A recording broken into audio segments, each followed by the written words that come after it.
We often address urological challenges with, our established surgical and medical approaches. Pretty standard stuff. Right. The things we know work.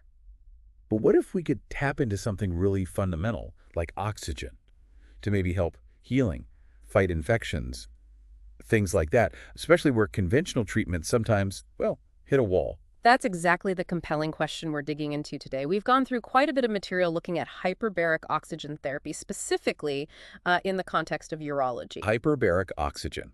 So breathing pure oxygen under pressure. That's the basic idea. A patient inside a pressurized chamber breathing 100% oxygen. It might sound a bit novel to some. Yeah, maybe a little sci-fi. Yeah, perhaps. But the core principles, they've actually been around and understood for quite some time. Okay. And for our colleagues in urology who are tuning in, we know you're guided by evidence. That's crucial. Absolutely. So our aim here really is to pull out the key findings, the research insights from sources like the European Code of Good Practice, the Handbook on Hyperbaric Medicine, other publications. Right. Trying to understand where this therapy as an adjunct that's important might offer some real benefits for the conditions you encounter day to day. Okay, so where do we start? What's the first big area? Let's begin with something relevant across surgery, definitely including urology, ischemia-reperfusion injury. Ah, okay.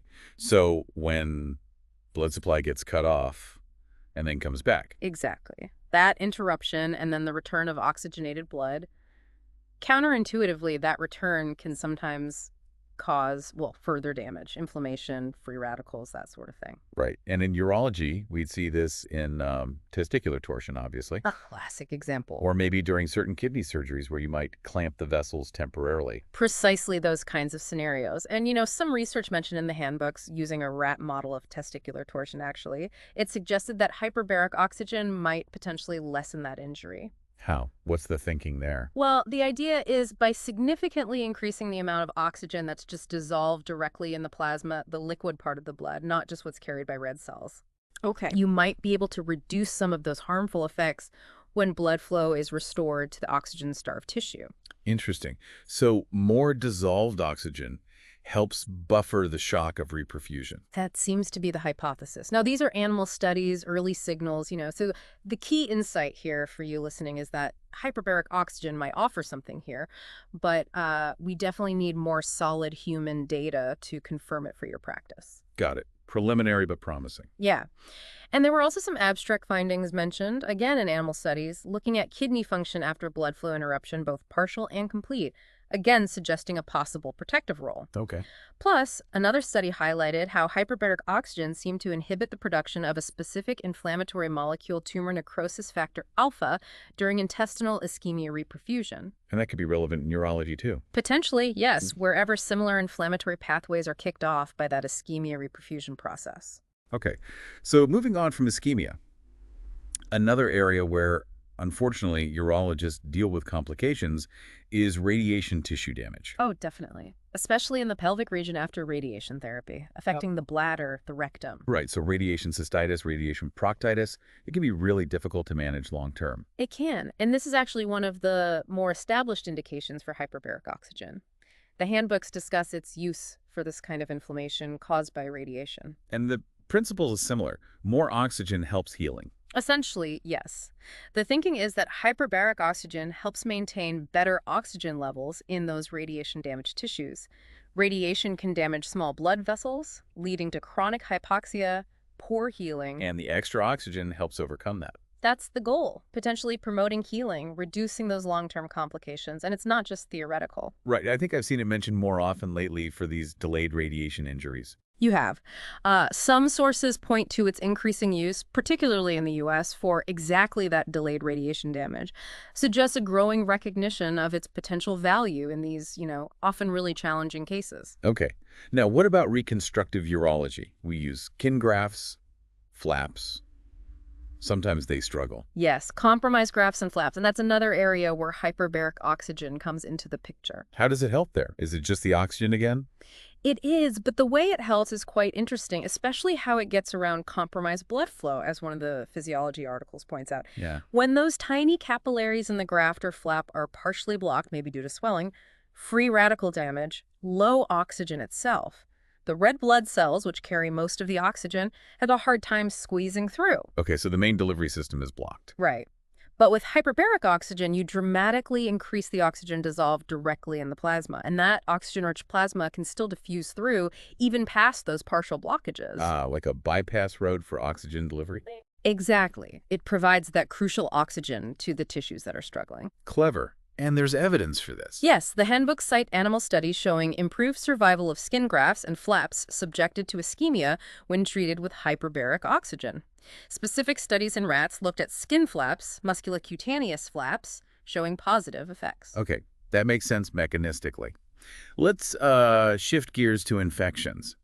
Urologists sometimes face really nasty ones, like necrotizing soft tissue infections. Fournier's gangrene, for instance. Absolutely critical area. And here, hyperbaric oxygen is considered a valuable adjunctive therapy. Important word, adjunctive.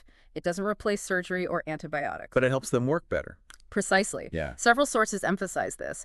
The high oxygen levels directly enhance the ability of our own white blood cells, the leukocytes, to kill bacteria. That killing mechanism is actually oxygen dependent. Right, the respiratory burst. Exactly. So more oxygen means more effective bacterial killing by our immune system. And what about the bacteria themselves, especially the anaerobes, the ones that hate oxygen? That's the other key benefit. Hyperbaric oxygen can be directly lethal to obligate anaerobes. Think Clostridium perfringens in gas gangrene. How does that work? The high oxygen levels lead to the production of toxic oxygen radicals, superoxide and others. Anaerobic bacteria often lack the enzymes, like superoxide dismutase, to neutralize these radicals. So the oxygen-rich environment is directly poisonous to them. So it fights the infection on two fronts. Boosting our immunity and directly harming certain bacteria. Correct. And reviews and studies consistently support its use as part of the management plan for gas gangrene. Okay, one more clinical area. Refractory osteomyelitis. Persistent bone infection. Does that come up in urology? It can, particularly involving the pelvic bones, maybe after complex surgeries or trauma. It could certainly be relevant. And hyperbaric oxygen's role here? Well, the literature notes that while we maybe lack large-scale randomized trials specifically for osteomyelitis, non-randomized studies and animal research do suggest it can be effective for these refractory cases, the ones not responding to standard treatment. What's the rationale? Is bone usually low in oxygen anyway? Infected bone often has reduced oxygen tension, yes. Chronic infection, inflammation, poor blood supply, it all contributes. Hyperbaric oxygen aims to significantly boost those oxygen levels within the bone. To help kill microbes. Both to help kill microbes directly, as we discussed, and also potentially to improve the function of certain antibiotics and the bone's own repair mechanisms. It's about creating a less favorable environment for the infection and a more favorable one for healing. Right. This all sounds quite promising for specific, difficult situations. Yeah. But it's not without risks, surely. What about safety? Absolutely crucial. Safety is paramount. The European Code of Good Practice lays out comprehensive guidelines. What are the main concerns? Well, one potential issue with prolonged or repeated exposure is pulmonary oxygen toxicity. Too much oxygen for too long can irritate the lungs. The risk-benefit assessment is key. Always. For every single patient, you have to weigh the potential benefits against risks like lung toxicity or also potential effect on the eyes with very long courses. And the chamber itself, being under pressure in pure oxygen. Sounds like fire safety would be a huge issue. Massive. It's an oxygen-enriched environment, so the risk of fire is significantly increased. Anything that can spark or burn easily is strictly prohibited. Makes sense. So strict protocols. Extremely strict. No prohibited materials, think cosmetics, petroleum jellies, certain fabrics, electronic devices, unless specifically approved. Meticulous attention to electrical safety, it's a major focus. And the staff running these centers must need special training. Oh, absolutely. They need to be thoroughly trained in hyperbaric medicine, recognizing pressure-related injuries, barotrauma in patients, or even themselves. Like ear problems. Ears, sinuses, potentially lungs if there's an underlying issue, and they need rock-solid emergency procedures. What to do in case of fire, medical emergencies inside the chamber, emergency decompression. It's highly specialized. Are there standards they follow? Yes. Organizations like the American Society of Mechanical Engineers for the chambers themselves, the National Fire Protection Association for Fire Safety, the Undersea and Hyperbaric Medical Society for Clinical Practice Guidelines, there's a strong framework for safety. Okay.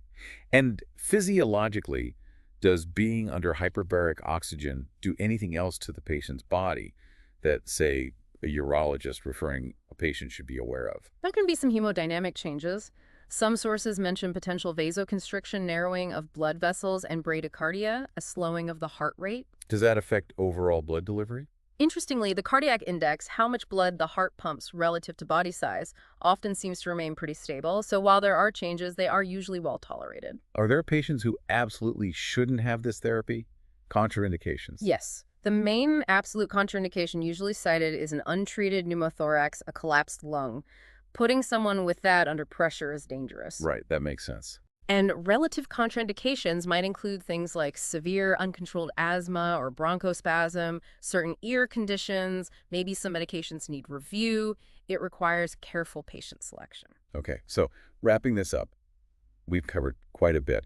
Ischemia-reperfusion, radiation damage, grafts, infections, osteomyelitis. Yeah, and across these areas, the research, while sometimes needing more robust trials specifically in urology, does suggest that hyperbaric oxygen therapy can be a really valuable adjunctive tool. That word, again, adjunctive. Hmm. It complements, doesn't replace. Exactly. For those specific challenging situations, injury from restored blood flow, radiation effects, struggling grafts, severe infections, persistent bone infections, it seems to offer a way to enhance oxygen delivery and support healing processes. But the caveat remains. We often need more large-scale, controlled studies focused specifically on urological patients to really solidify its place and define clear guidelines. Absolutely. The evidence is often encouraging, sometimes compelling, especially for things like radiation injury or as an adjunct in necrotizing infections. But more work is needed for some other areas. So maybe the thought to leave with our listeners, for you, is, considering this evidence, even with its limitations, how might hyperbaric oxygen therapy be thoughtfully integrated? Right. Where could it fit into your current treatment protocols?